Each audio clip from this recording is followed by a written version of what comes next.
mensaje de hoy le he titulado Redimidos. Redimidos. Y no puedo invitar al cantante porque cobra mucho. Redimidos, y por supuesto está basado en la palabra del Señor. Siempre que prediquemos en esta iglesia estará basado en la Biblia. Amén. Y está basado, por supuesto, en Apocalipsis, capítulo 5, versículo 9. ¿Todos me oyen bien? ¿Sí? Perfectamente. Redimidos. Apocalipsis 5, 9. Hoy no tenemos ayuda audiovisual. Vamos a buscar en la Biblia, en Apocalipsis. Este es el último libro de la palabra del Señor, de la Biblia. Ay, Angélica, muchas gracias. 5, 9. El mismo texto con el que vamos también a terminar, dice: y cantaban un nuevo cántico, diciendo: digno eres de tomar el libro y de abrir tus sellos, porque tú fuiste inmolado, y con tu sangre nos has redimido para Dios, de todos linaje y lengua, y pueblo y nación. Apocalipsis 5:9. No hay lío. Por favor, véanme a mí, que hoy estoy recién bañado. Ahora, la historia de redención en la Biblia es el hilo central de toda la Biblia. De Génesis hasta Apocalipsis, la Biblia habla de una sola historia. Es la historia de redención. ¿Y por qué digo esto? Y es porque cuando leamos la Biblia, sea cual sea el libro que leamos, sea Levítico, Esdras, Nehemías, Proverbios, Eclesiastés, Amós, Habacuc, ayúdeme, Sofonías, Miqueas, Ageo, el profeta Gomelo, Oseas, Zacarías, Mateo, los evangelios, todo conecta con la historia de redención. Más de 40 autores, 3 continentes, el mismo tema, 63,000 conexiones entre libros de la Biblia, 66 libros. Usted lee la Biblia, en un año se ha leído 66 libros, y puede chicanear. Este año me leí 66 libros. Y todos ellos apuntan a la historia de la redención. Y esto es más chévere porque ya no vamos a la Biblia como versículos aislados, pero del mismo tema y el tema de la redención. Por eso puse el título Redimidos. Ahora, definición de redención o de redimir es rescatar o sacar de esclavitud al cautivo mediante un precio. Comprar de nuevo algo que se había vendido, poseído o tenido por alguna razón o título. Redimir es rescatar, salvar. Son verbos. Somos redimidos por la sangre de Jesús. Es más, hemos oído la frase redimidos por la sangre del Cordero. Y decimos, rayos, ¿la sangre de quién? ¿Y por qué? Ya lo veremos más adelante. Pero usted y yo hoy tenemos redención, es por la persona de Jesús. No es por obras, para que nadie se gloríe. No es a través de ningún santo. No hay intermediarios aparte de Jesucristo, el Hijo de Dios. Amén. Hoy el mensaje es bastante doctrinal. Ahora, en el contexto bíblico, significaba comprar de nuevo o liberar a alguien de la esclavitud, deuda o castigo mediante un precio. En cuanto a la Biblia se refiere a la obra de Jesús, quien con su sangre pagó para liberar a la humanidad del pecado y de la muerte. Y lo recordamos hace una semana, ¿cierto? En Semana Santa. Jesús murió. Ahora, hoy quiero afirmar que la historia podríamos comprenderla en 4 etapas grandes de la redención en la Biblia. Y les doy mi bosquejo la mañana de hoy. Solo son 4 etapas. Y es la creación. Todo era bueno. Número 2, la caída. El pecado entró. Número 3, redención prometida. Dios prepara el camino. Y número 4, la redención cumplida en Cristo Jesús. Repasemos. Número 1, ¿cuál es? La creación, ¿cierto? Todo era bueno. Número 2, la caída. El pecado entró. Número 3, redención prometida. Dios preparó el camino. Número 4, la redención cumplida. ¿Fue claro? Creación, caída, redención prometida y redención cumplida. Ahora comencemos con la creación. Todo era bueno. Desde el principio de la creación podemos afirmar que el ser humano y toda la creación le pertenecen a Dios. Y estos días que yo he estado pegado a las cuentas de la NASA, viendo la transmisión de Artemis 2, todo me lo veo, soy fan de eso, y el astronauta morenito dio un mensaje desde la nave espacial acerca de la creación de Dios. Y ver tan chiquitico la Tierra, a mí eso me tiene con la cabeza volando, pero me fascina. Dijo el negrito, estamos aquí en una nave espacial nosotros, pero también ustedes, sino que es redonda y ahí todos cohabitan. Y estamos viajando a miles de kilómetros por segundo en nuestro eje y alrededor del Sol. Me acuerdo, rotación, traslación. Póngame 5, profesor. Estamos viajando en este momento en la nave espacial que se llama la Tierra. No lo sentimos, ¿cierto? Pues estamos viajando. Tenemos gravedad. Y a mí eso me asombra porque es Dios. Yo dije, qué hermoso ver la luna y al fondo la Tierra. Me fascina, pero digo, más hermoso es el Dios que creó todo esto. Y Romanos 3 dice Mateo 28 dice Jesús, toda autoridad me ha sido dada en el cielo y en la tierra. Otra traducción dice, en todo el universo. Dios, Jesucristo, es el soberano. Y a eso me sorprende. Porque allí en ese globo terráqueo estamos usted y yo, madrugando, trasnochando, trabajando, corriendo. Ahí estamos. Todos los problemas que tenemos, ¿qué voy a hacer? Están ahí, en medio de la nada, de la infinidad del universo. Y digo, Dios nos creó y nos sostiene, capa de ozono. A mí eso me fascina, como se dan cuenta. Ya, firme fe, pero todo fue creado por Dios.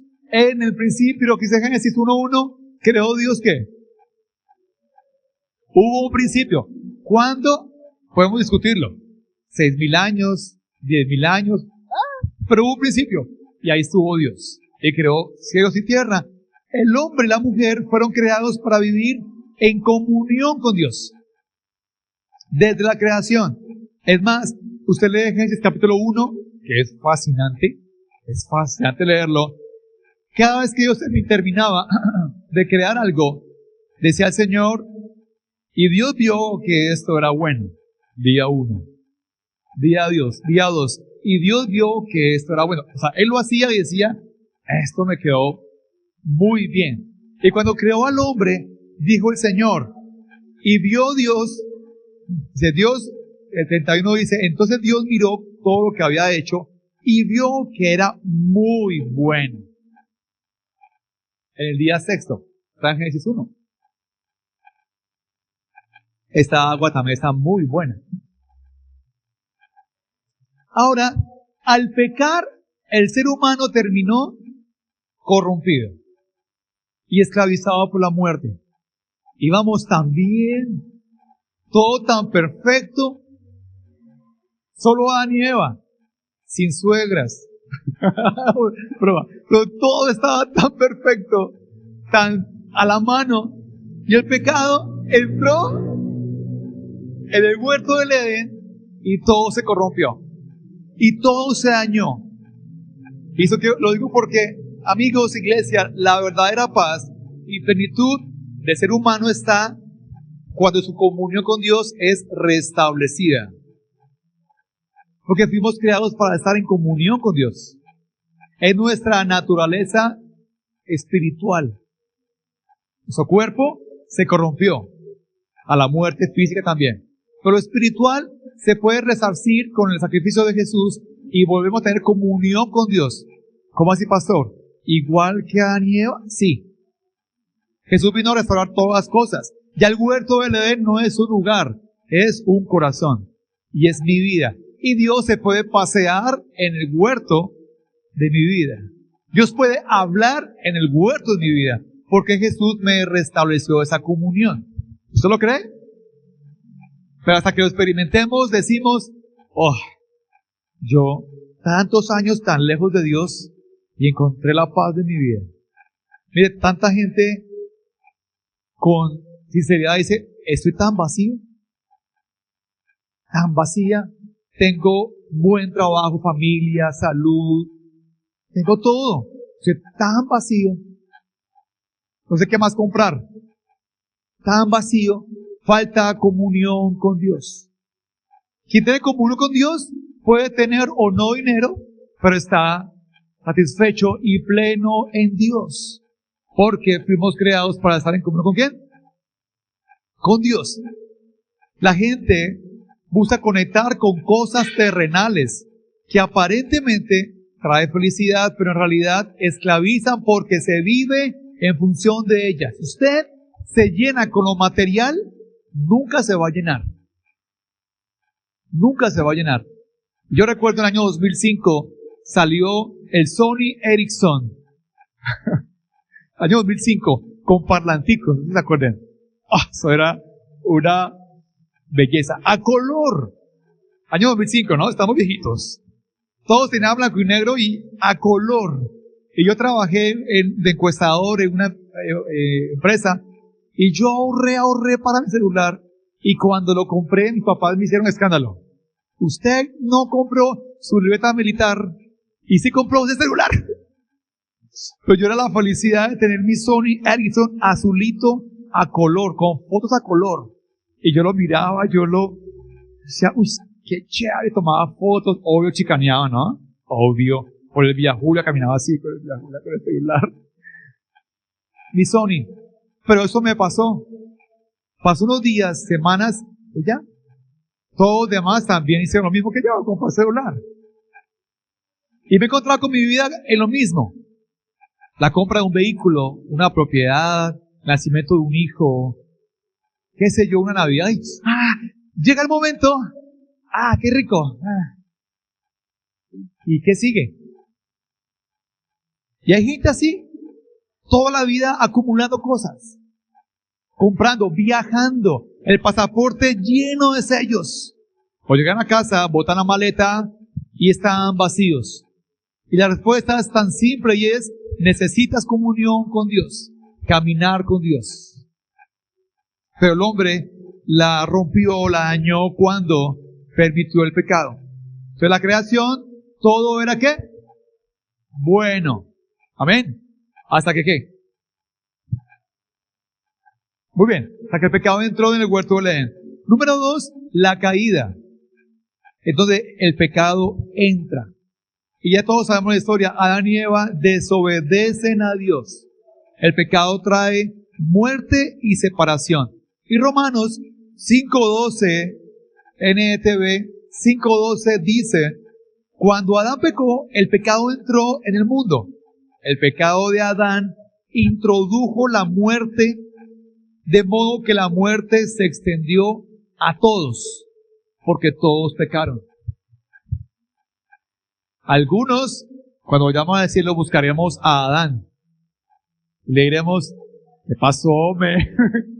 ¿Qué pasó, bro? ¿Por qué la dejó solita? ¿Por qué la dejó sola? Pero por Adán se extendió a todos el pecado. Y Romanos 3:23 dice, por cuanto todos pecaron y están destituidos de la gloria de Dios.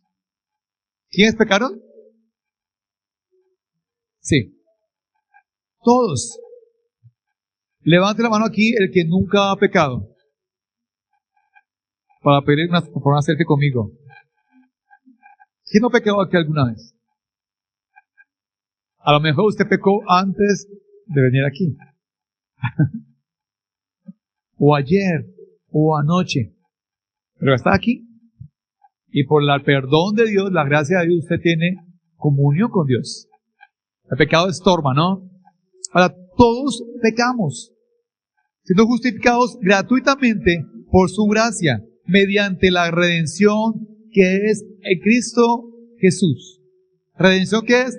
Rescate, salvación. Todos hemos pecado. Y algo complicado, a la noche hablábamos con mi esposa en una pareja, que además costaba a mí, es, como papá, es ver crecer a mis hijos y ver su humanidad pecadora. El bebé chiquitico no peca, creemos nosotros. O sea, mucho tiran juguete, mío, pero cuando crecen, vemos cosas feas en ellos. Oye, amor, ¿por qué es así?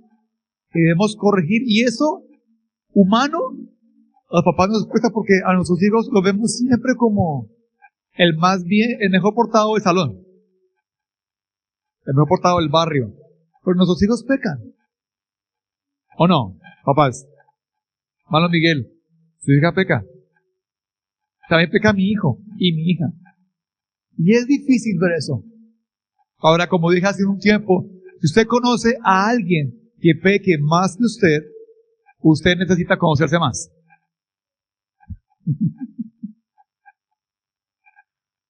Pero bendito Dios que podemos correr la cruz y decir, Señor, perdóname por todos mis pecados, que soy un pecador y necesito arrepentimiento. Ahora, quiero hablar el contexto, la época bíblica, de la deuda. Y esto es muy interesante, porque habla también de un pariente redentor. Supongamos que le doy un billete a John Manrique. Y le digo, John, brother, no tengo cómo pagarle. Estoy endeudado con usted y también embalado. John, yo no puedo, ¿sabe qué, John? Voy a regalarme como esclavo en su casa. Lo que usted me mande, John. Le policho el carro, el lado de los baños, lo que usted me diga, John. De mi familia me despido y me voy a vivir a la casa de la familia Manrique Pinto como esclavo para pagar mi deuda. Según la deuda, la cantidad de años. 5, 10 años, 15 años, por la deuda que te da con John. Pues supongamos que viene mi hermano. ¿Y dónde está mi hermano? No, que se fue esclavo a la casa de John porque estaba endeudado con él. Pero ¿cómo así? Déjelo allá. No. Y mi hermano viene de sangre. ¿Cuánto le debe mi hermano? Diego. Tanto. Y mi hermano paga por mí la deuda a John, me redime, me rescata y yo quedo en libertad. Se llamaba pariente redentor. El caso más espectacular, la historia de Ruth en la Biblia. Y Booz. ¿La vio alguna vez? Es espectacular. Y más, hay una preca de mi esposa que se llama El tapiz de la redención. Está también en YouTube. Y habla sobre la historia de Ruth y Booz. Pariente redentor. Ahora, ¿se animaría alguno a pagar la deuda de un familiar? O al contrario, venga, págame la mía. Que llegase aquí alguien súper ricachón y dijera, bueno, cada uno me va a decir cuánto debe y en qué banco debe. Va a pagar todas deudas. La cara los cambió a todos, ¿cierto? Uy. Wow. Todo, si le va a pagar todo. Todo le va a pagar. Sería fascinante. ¿A usted le pagaría a alguien la deuda? ¿Una deuda a alguien? ¿Alguien que se endeudó para una cirugía plástica y no tiene cómo pagar? Usted diga, yo lo pago. Creo que no veríamos porque diríamos que injusto que pague. Vanidad. Pagaríamos quizás una deuda, ¿cierto? En la tienda. Alguna vez le hemos gastado a alguien algo. Hace poco, en la alcaldía, escuché de una viejita que estaba recibiendo su recibo de forma sorpresiva del predial y altísimo, y atrás de ella un señor le dijo, ¿su merced cuánto le llegó el recibo? No, mire lo que me llegó, yo no tengo para pagar eso. Me pega un pago parcial, no puedo pagar eso. Y el hombre le dice, camine y me acompaña al banco. Va con la señora y le paga el recibo. Ay, señor, muchas gracias. ¿Usted cómo se llama? No, tranquila, su merced. Le pagó recibo de varios ceros a la derecha. Obviamente, pues desde los jefes todos preguntaban, pero ¿quién hace eso? Si fue un ángel, ¿quién fue? El Señor le dijo, yo le pago el recibo. Maravilloso. Usted y yo pagaríamos quizás por una deuda justa. No sé, alguien se dudó para mercar. Ya para comer, la rayó porque comprar huevos, leche. Bueno, se la pago, todo bien, ¿cuánto vale? Pero para algo que es de vanidad, usted y yo no daríamos. ¿Estoy seguro de eso? ¿O sí? Yo saco el último iPhone y digo, ay, ¿quién va yo a pagar mi iPhone? Nadie lo va a pagar por mí. No, pues eso sí. Ahora, Jesús pagó una deuda que usted y yo sí merecíamos. Sí la merecíamos. La deuda por nuestro pecado. Por mi pecado, yo sí merezco la muerte. Por mi pecado, yo sí merezco estar en la cruz, también muerto. Yo lo merezco. Pero dice Jesús, yo pago con mi sangre la deuda que tenía Diego, que tenía Alejandro, que tenía Patricia, Claudia, Mauricio, Angélica, Edison. Cada uno. ¿Cómo reacciona usted ante eso? Ahora, al rechazar la obra de Jesús en la cruz de Calvario, seguimos esclavos al pecado. Esclavos, cualquiera sea su presentación, presos de nuestro propio orgullo y placeres. Quien dice no a Jesús, prefiere vivir como esclavo. Dice, pero ¿a quién le cabe la cabeza eso? Tiene la oportunidad de ser libre, una familia restaurada, un hogar restaurado. Yo no quiero a Jesús en mi vida. Yo quiero seguir con mi pecado. Déjenme aquí mi botella. Otra mesero. Yo quiero eso. Cuenta la historia que en la época de Abraham Lincoln hubo la emancipación de la esclavitud. Comenzó un estado y se fue, por supuesto, no era comunicación fácil, promulgando por todo Estados Unidos. Pero hubo estados en los que los morenos decían, yo no creo esa enmienda, yo no creo eso. Sí, mire, se abolió la esclavitud de Estados Unidos, mire, ya son libres, pueden irse. ¿Y para dónde me voy yo? Abuelo, papá, yo nací esclavo. ¿Para dónde me voy yo? No. Pero mire, ya no le van a pegar más, no lo van a maltratar, es libre. No, yo no creo eso. Y cuentan que muchas familias no creyeron y prefirieron seguir esclavos de sus casas con sus amos y morir allí porque no conocían otra vida diferente. Entonces hoy decimos ya sabe, hombre, pero quien vive por años preso de un pecado, que yo no conozco otra vida fuera de esta, yo no conozco otra forma que no sea la violencia. Toca con sangre, así me va a entender, porque así crece usted. Yo no conozco otra forma de hacer dinero que robando. Es que hay que hacerle el vivo y tumbo a quien se... Espera, ¿en serio? Pero en Jesús tenemos la libertad. ¿Quiere ser usted libre de todo pecado? Ponga su fe en Cristo Jesús. De lo contrario, seguirá usted siendo esclavo de sí mismo, esclavo de cualquier sea el pecado. Entonces llevamos dos, ¿cierto? Dos. ¿La primera cuál es? Recapitulemos. La creación. Todo era bueno. Segunda, ¿cuál es? La caída, el pecado. Entonces, número 3, la redención prometida. Y a mí esto me gustó muchísimo. Y es porque Dios prometió redención desde el huerto del Edén. ¿Pero en qué parte? Génesis capítulo 3, versículo 14. Cuando Adán y Eva pecan, entra el pecado al huerto del Edén y también las consecuencias. Y el 14 dice, entonces el Señor Dios le dijo a la serpiente, por lo que has hecho, eres maldita, más que todos los animales, tanto domésticos como salvajes. Andarás sobre tu vientre, arrastrándote por el polvo durante toda tu vida. Y pondré hostilidad entre tú y la mujer, y entre tu descendencia y la descendencia de ella. Su descendiente te golpeará la cabeza y tú le golpearás el talón. Esto era profético. Nacería de una mujer el Salvador de la humanidad, y el enemigo haría oposición a ese plan de redención. Déjeme decirle que usted, muchas veces, y también yo, hemos sido impedidos por el enemigo para tener comunión con Dios. Él no quiere que usted tenga comunión con Dios. Se le va a oponer. Va a hacer quizás que su semana sea ocupadísima, súper estresada, en la casa, para que usted diga, el domingo ya que voy. Tuve una semana terrible, peleé con todo el mundo, levanté la voz, dudé de Dios, renegué. ¿Yo qué voy a ir? No quiere que tenga usted comunión. La culpabilidad. Hay una oposición. Por favor, sea consciente de eso. Usted tiene un enemigo que lo quiere destruir.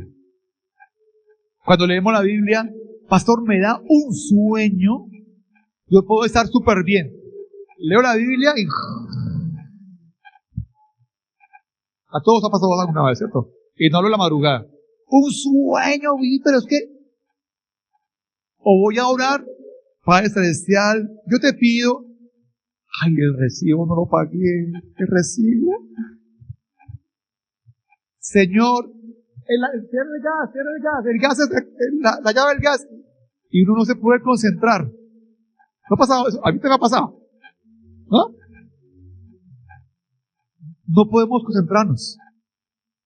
O con el teléfono celular aquí, arrodillados y acá tenemos celular. Perdón, Señor. Una lucha por concentrarnos. Cero atención plena. El enemigo le fascina distraernos. Le fascina. Y él pone trampas sutiles. Él no va a venir aquí con cola, cachos, vestido de negro, botando azufre. Todos correríamos asustados. Entra sutil, como ángel de luz, disfrazado. Quédate, mira el clima. Estás como enfermito. Ay, sí. A veces dije, Sabanás. Nos impide hacer venir a la iglesia. Sabanás, te reprendo. Hay un enemigo que asedia. Ahora, Dios comienza a desarrollar su plan. Y eso es fascinante. Porque llama a Abraham. Forma al pueblo de Israel. Da la ley, los profetas. Todo apunta a un Salvador. ¿Cuál es su nombre? Jesucristo. Todo apunta a Él. En Lucas 19:10 dice, porque el Hijo del Hombre, habla de Jesús, vino a buscar y a salvar lo que se había perdido. ¿Qué estaba perdido? ¿A qué? ¿Qué? La comunión con Dios se había perdido. Se ha cortado la comunión con Dios. Y Jesús vino a restaurarla. Ahora, como ya dije anteriormente, tarea de las tinieblas es que el ser humano viva en oscuridad. ¿Por qué? Para que no tenga al Señor a la vista y no sea rescatado. Y piensa en la película Titanic. Cuando se hunden, que pasaba ¿hay alguien con vida? ¿Recuerdan? En mi casa la hemos visto como unas 15 veces la película. Y contando. ¿Hay alguien con aquí, allá está? ¿Cierto? Y apenas la gente como, ¿qué? ¿Sí o no? El párpado, que no puedan hablar, y todos muertos, pero el que daba una señal de vida, el que miraba, salven allá, lo que sea que diga, era rescatado. Si usted ve al Señor en medio de la oscuridad y ve al Señor, Señor, rescátame. Señor, redímeme, sálvame. Dios lo va a hacer. Y esto es impresionante, porque Dios responde el clamor de las personas. Dios lo hace.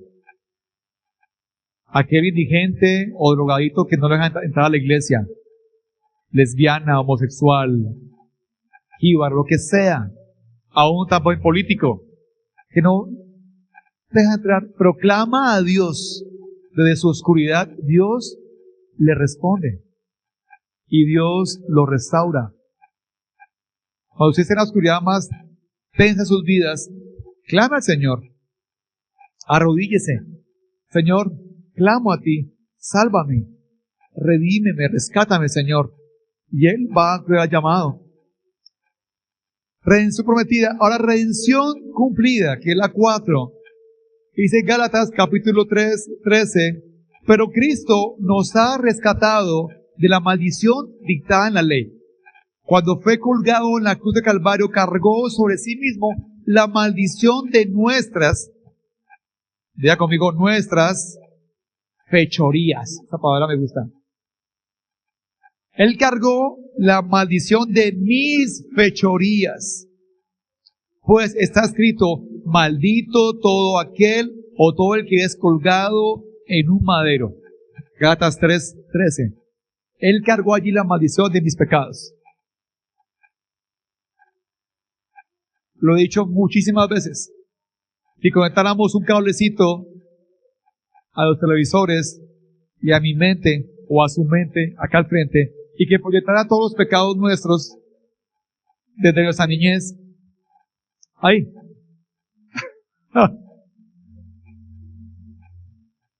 Todos tendríamos vergüenza. Todos sin excepción. Ay, pastor, ¿usted era así? Hermanita, pero qué boquita. Esa vergüenza la cargó Jesús en la cruz de Calvario. Esa vergüenza y esa maldición. La verdad es que sí, hay gente que merece ser masacrada por sus pecados. Un abusador de niños, un asesino. Hay pecados terribles que dicen que pague. Es verdad. Pero también usted y yo merecemos morir por los pecados. Que los pecados no hay colores, ¿no? Blanco, amarillo, no. Pecado es negro.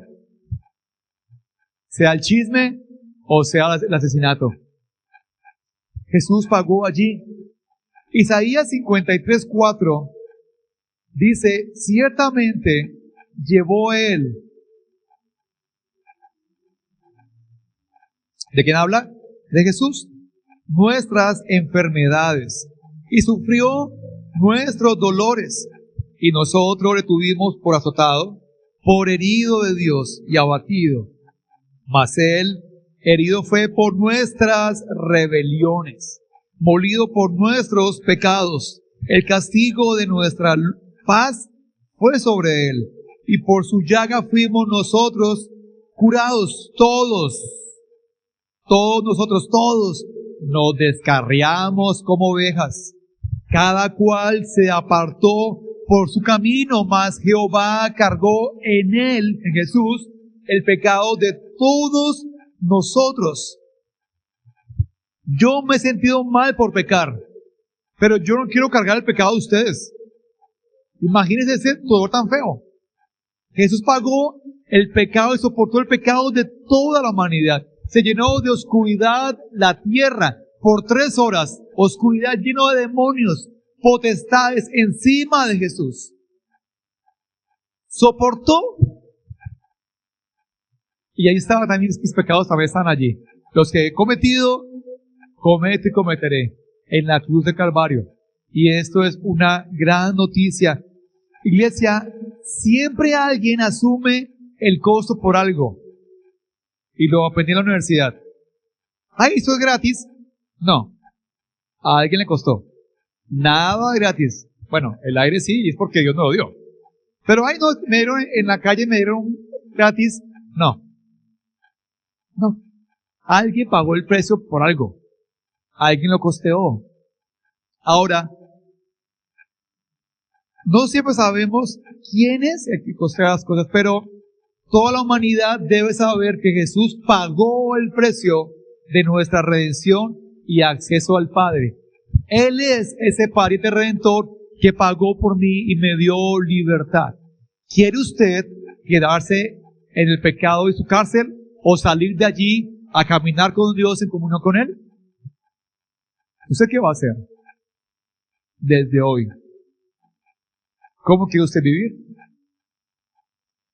Ahora me pregunté 2 cosas, bueno, 3 cosas la verdad. Número 1, ¿por qué Dios nos redime. ¿Por qué?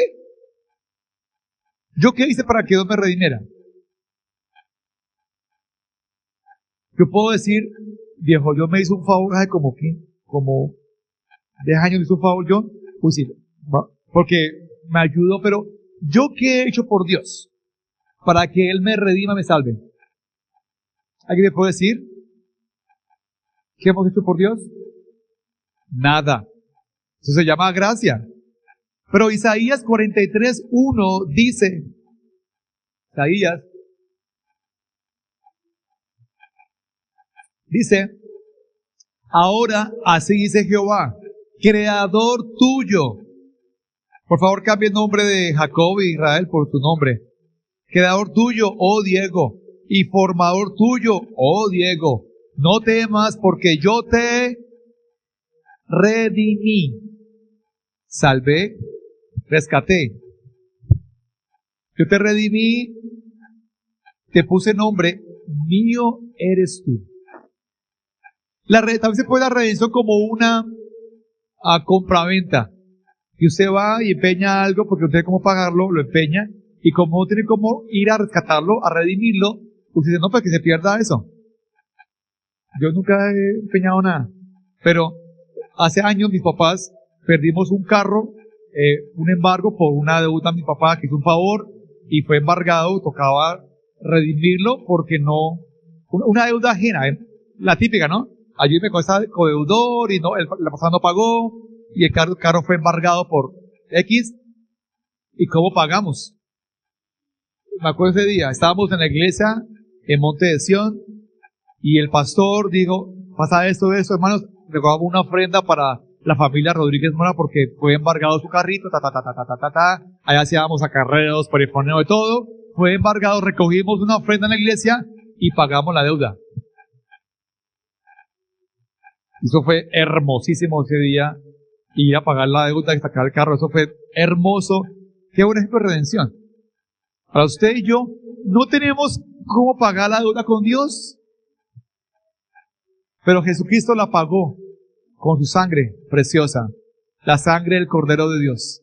La misma sangre que fue untada en las puertas de los israelitas el día de la plaga en Israel, en Egipto, al salir. Por la sangre de ese corderito, no fueron muertos los primogénitos. Por la sangre de Jesús, mi vida limpia, perdonada, redimida, pagada, satisfecha en Jesucristo.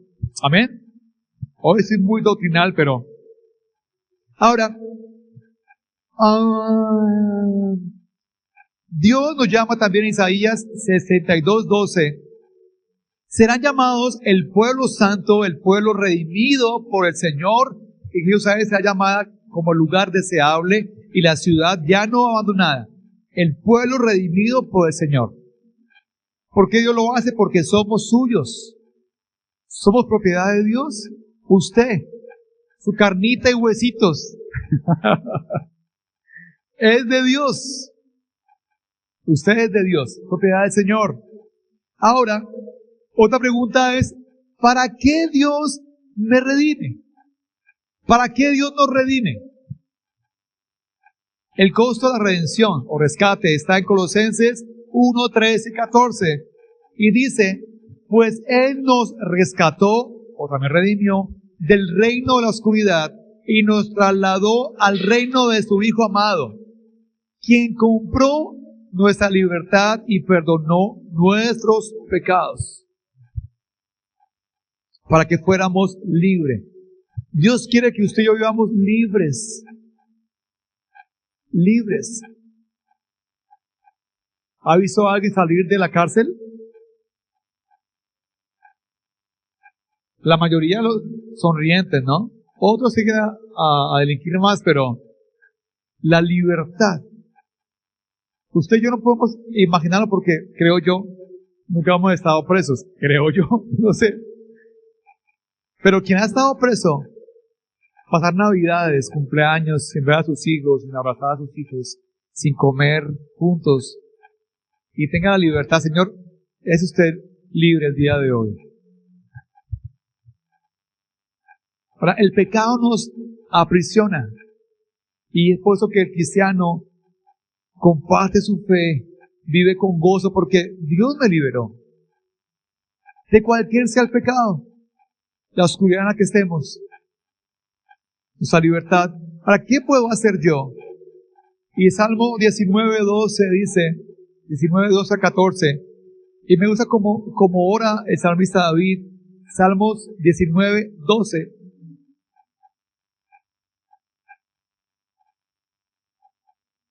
Dice David, ¿cómo puedo conocer todos los pecados escondidos en mi corazón?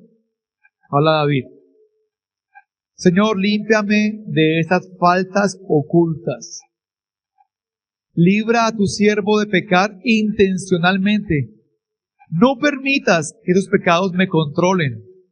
Entonces estaré libre de culpa y seré inocente de grandes pecados. Que las palabras de mi boca y la meditación de mi corazón sean de tu agrado, oh Señor, mi roca y mi ¿qué?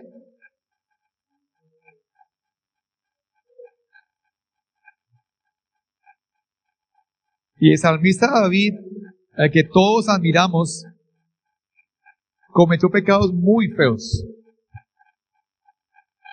Pecados de adulterio, pecados de orgullo como estadista de la nación, pecados también de asesinato intelectual. David. Pero David tiene algo particular, es que David conocía la gracia del Señor y se vestía de cilicio, se tiraba en ayuno, oración y imploraba el perdón de Dios como rey. Señor, ¿cómo puedo saber mi pecado escondido? Límpiame de esas faltas ocultas. Yo sé que al igual que yo, usted tiene identificados sus pecados. Sus pequeños o grandes gigantes personales. Yo estoy tan bien, pero la misma situación, la misma tentación. Yo estoy bien hasta que me acuerdo del papá de mi hijo. Alguien me dijo hace poco eso. Cuando me acuerdo, todo se me amarga. Hasta que recuerdo que le debo al banco y me están buscando para embargarme. Hasta que.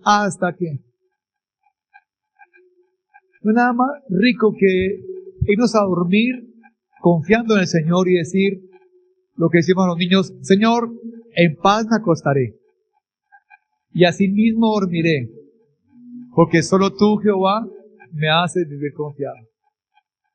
Si confío en el Señor, a Él le declararé mis pecados. Señor, perdóname porque he hecho esto y esto. Y lo dije hace 15 días, cuando ore, dígale al Señor sus pecados específicos. Señor, perdóname porque hoy hice esto, porque hoy pensé en esto. Las parejas tenemos dificultad con pedirnos perdón y decirnos específicamente: oye, amor, perdóname por todo. ¿Pero por qué? Por todo lo que te he hecho. Si te he hecho algo malo, si te he ofendido de pronto, no, dime por qué. Y es tan sanador eso, lo digo también por experiencia, tan sanador. No, perdóname porque te levanté la voz, porque te rogué autoridad, porque desconfié de ti, porque te subestimé, porque tuve en duda tu liderazgo, por el pecado específico, porque me gasté en el mercado de una apuesta deportiva. Pasa.